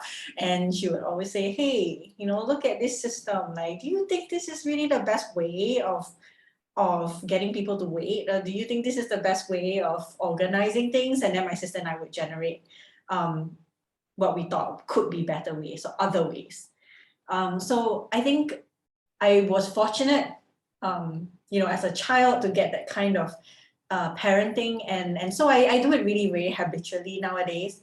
Also, I think the kind of work we're in fosters and continually bolsters that, like, you know, kind of going back to what Santhi and So Young were saying, that the organization and the culture and the way you learn, or your teachers really play a role in cultivating it. For me, my kind of work really is about problem solving, right? And because we help people solve problems, we solve scientific problems that have no existing answer at the moment, right? Or societal problems that have no best answer.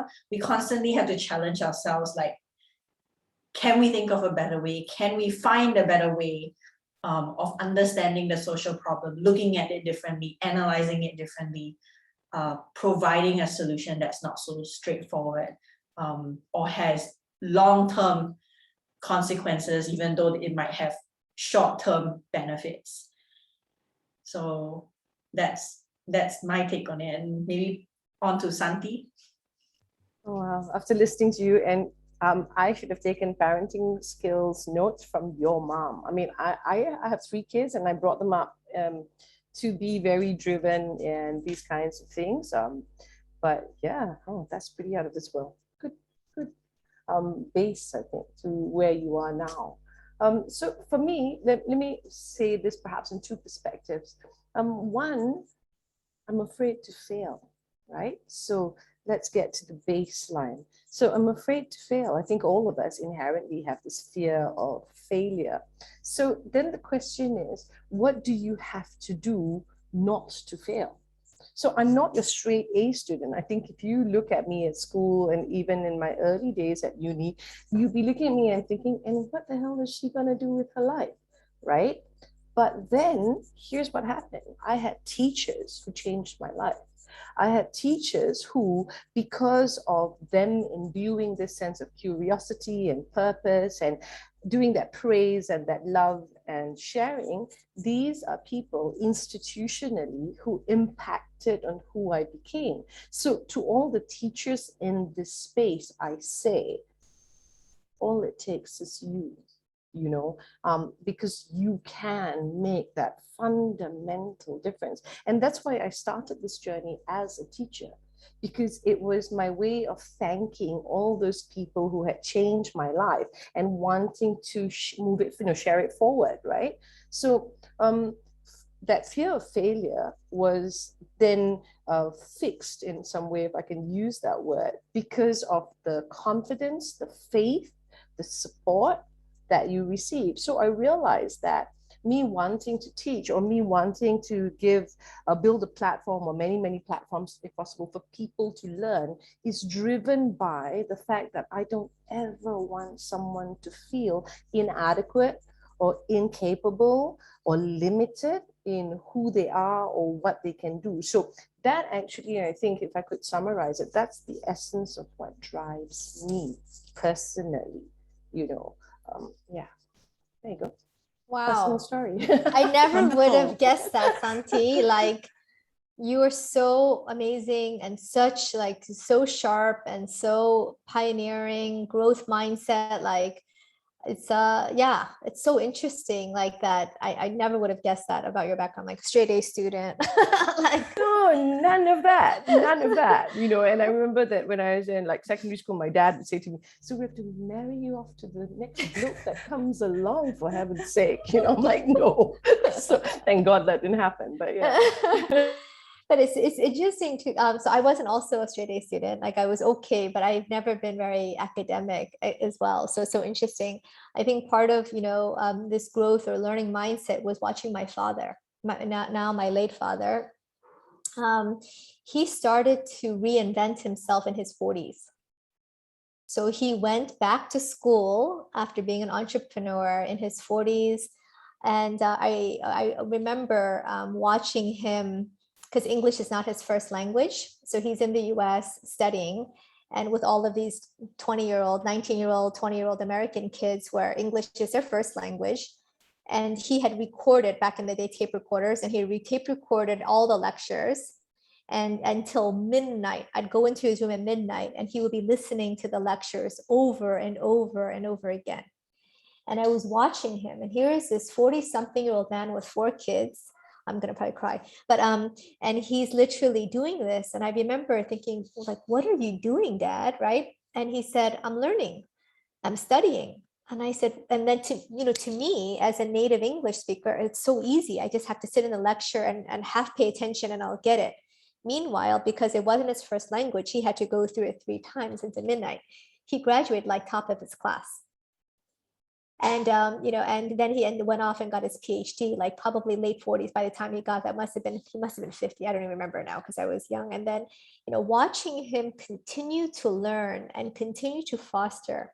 He was 70 something when Gnowbe was first birthed. He was one of our first learners.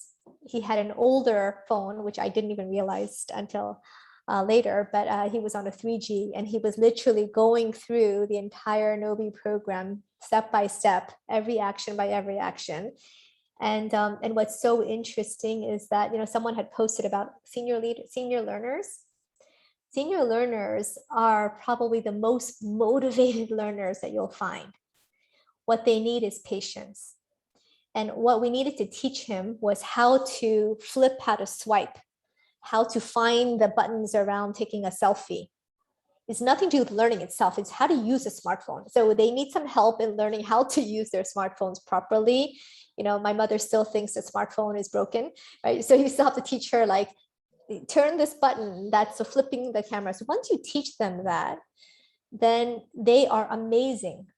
And they go through step by step and learning Gnowbe, and then they answer the questions. And when I see that, it's literally, and I remember my father saying, this is so fun. And I said, this is a 70-year-old Korean man. English was not his first language. He was pretty good, by the time he got his PhD and everything. But, it's, and the fact that he was able to engage in conversations, he was a sharer, he was a writer. And so I think that inspires me a lot. And because I could see it, and that was nurture, that was not nature. And he was able to grow and continue to grow, until he passed, at 76, and he was still learning. Even like the week before he passed, he's like, let's write a book, let's do this, let's do that. And he was constantly thinking about new things to do. And so I think that mindset of curiosity, of constantly learning, is something that can be nurtured. So whenever I get questions around senior people, I'm like, hogwash. It's our own biases. Some of the most amazing people learners are 70, 80, 90 years old. And it's more to do with, and I know some 30-year-olds who have a fixed mindset, right? So it's not to do with your age. I think it's to do with your life experience and how you approach kind of the world in some ways, and the curiosity. So it's amazing. Yeah. Your father is really a lifelong learner, embedding all the qualities that we want to develop in our learners today. He's my hero. Thank you. Thank you, So Young. Thank you for all your sharing. I mean, it was really, it's really personal, and really taking, part of yourselves to share with everyone here. I want to thank you all for that. Now, in the interest of time, we cannot take any more questions, but please do not go yet. In a moment, I'm going to get you to help us fill in a survey.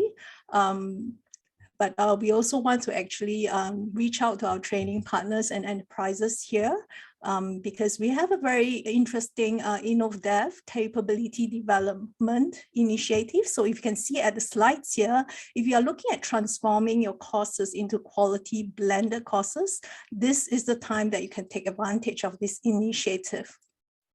Yeah.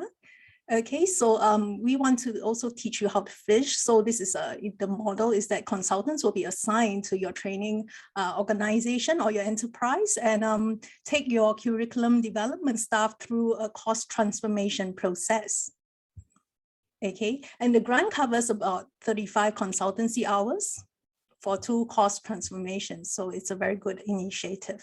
So if you'd like to take advantage of that, please scan the QR code, or you can also reach the email address that is stated on the slide. So take a screenshot. Okay. So I'll give a moment to take a screenshot. And also, we have come to the end of the presentation. A very big thank you to our panel today for all the insights.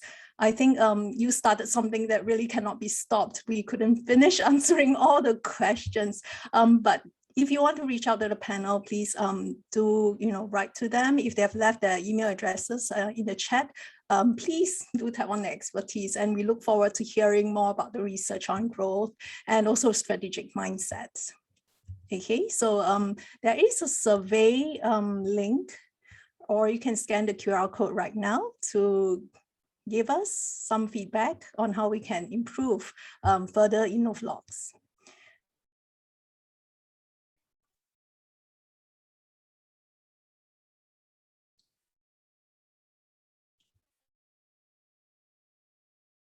So if you'd like to leave your thanks in the chat to our panelists as well, please do.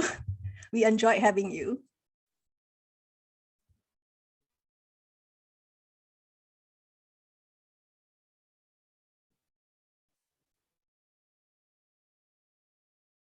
You should see the comments, So Young, for the story that you told. It lovely.